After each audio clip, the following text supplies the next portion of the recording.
Un TPE, arnaque ou bon plan? Je surfais en toute quiétude sur le net et voilà que je tombe sur ce post. Bonjour, Christian Godefroy est un spécialiste du mensonge et un arnaqueur subtil du web. Il y a beaucoup d'arnaqueurs qui utilisent les mêmes méthodes que lui, dont certaines d'entre elles sont dénoncées dans ce blog. Blablabla. Cette histoire illustre certaines méthodes de Mathias Mazur. Voici une liste loin d'être exhaustive de ces vendeurs peu scrupuleux.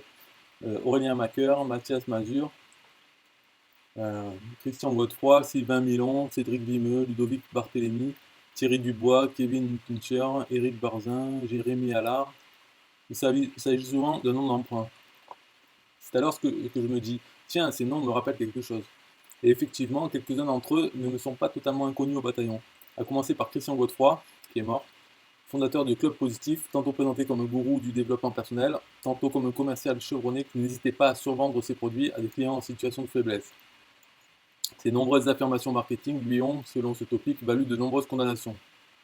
Malgré tout, je ne nie pas que ces ouvrages aient pu secourir ou qu'ils ne soient pas nés d'une réelle volonté d'aider. À vrai dire, je n'en sais rien. En fait, j'en parle juste pour introduire le sujet principal et pas pour leur faire de la mauvaise pub. Ne connaissant pas l'homme, je ne porte pas bien entendu, pas de jugement. Bon, bref. Ensuite viennent Kevin Pincher et Cédric Vimeux, dont j'ai pu lire certains ouvrages et d'autres articles les concernant. Si vous effectuez quelques recherches, vous trouverez un réseau de marketeurs dans lequel chaque membre effectue de la publicité pour l'autre, avec des avis plus ou moins honnêtes selon la personnalité du marketeur. Dans ce genre de réseau, il arrive que ces avis soient là pour influencer l'opinion des internautes. L'objectif final étant bien souvent de convertir. Ah, ouais. Est-ce illégal? Sont-ils des arnaqueurs? Pas forcément. En fait, la plupart des noms cités exercent ce que l'on appelle du copywriting. Cette technique consiste à rédiger des textes pour un service, une entreprise ou une personne. Mais pas n'importe quel texte. Le but est bien souvent de susciter l'intérêt du lecteur, lui plaire. Et finalement, le persuader de la valeur d'un produit. Et bien entendu, les auteurs sont payés pour ça.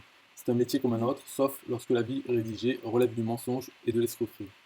À l'heure où l'information possède une place capitale, où les potentiels clients n'hésitent pas à se renseigner et à effectuer des recherches avant d'acheter, ces témoignages rémunérés deviennent alors cruciaux dans une stratégie de marketing. Si vous trouvez cela immoral, dites-vous que vous le subissez en permanence à travers votre TV. Au-delà des copywriters, certains personnages de la liste subventionnés effectuent également la promotion de produits dans le but de toucher une commission sur chaque vente, ce qui rentre dans le cadre du fonctionnement de l'affiliation, décrite ici. Voilà, c'est là. La plateforme 1tpe.com. Je vous avoue que je ne connais cette plateforme depuis un bail. Et là, je viens tout juste de découvrir qu'elle noue une relation étroite avec le réseau évoqué plus haut. Il faut dire qu'à une époque, beaucoup de gens spammaient leurs liens d'affiliation sur les forums. D'ailleurs, il m'est souvent arrivé de tomber sur cette bannière. Cette image est utilisée par la plateforme d'affiliation, dont le créateur est Sylvain Milon, afin de recruter des membres. Ce site n'est pas une arnaque à proprement dit. Malheureusement, il arrive que les produits vendus soient parfois de mauvaise qualité, tandis que les pages de vente sont assez élogieuses. D'après le commentaire de James, il s'agirait d'une bannière pour le site Affiliation en or, du même auteur.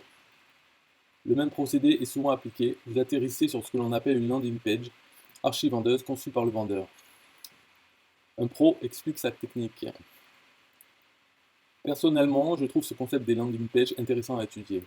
En zappant toute la partie com des vendeurs de 1TP1, il est possible que vous tombiez sur des produits qui valent effectivement leur prix. Et si ce n'est pas le cas, le vendeur pourra être intégralement remboursé. Le client pourra être intégralement remboursé. Apparemment, il n'y a pas de souci de ce côté. Maintenant, si vous voulez vraiment 3 000 € par mois en devenant affilié, vous aurez probablement peu de chances d'y parvenir. Du moins, cela vous demandera beaucoup de travail en amont. C'est d'ailleurs ce que dit Sylvain Milon dans une des vidéos de présentation d'affiliation en or. À l'heure actuelle, la première page du site prétend que le gain le plus important généré par un affilié ce mois-ci est de 1877 €. 8 000 fin décembre. Ce montant doit être pris en fin de mois, comme l'explique James dans les coms.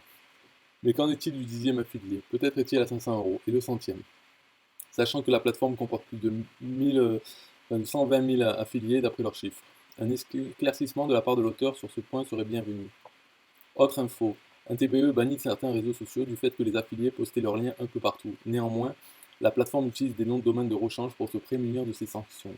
En conclusion, un TPE semble fiable. Malgré tout, le procédé marketing totalement laissé à la charge des vendeurs peut déplaire. De plus, le contenu des produits peut également vite décevoir lorsque la description vous promet la lune.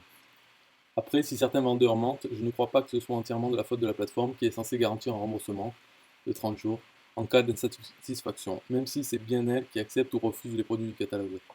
D'autant plus que maintenant que ce catalogue est bien fourni, ça devrait normalement laisser la plateforme plus de liberté pour filtrer et garder le bon contenu.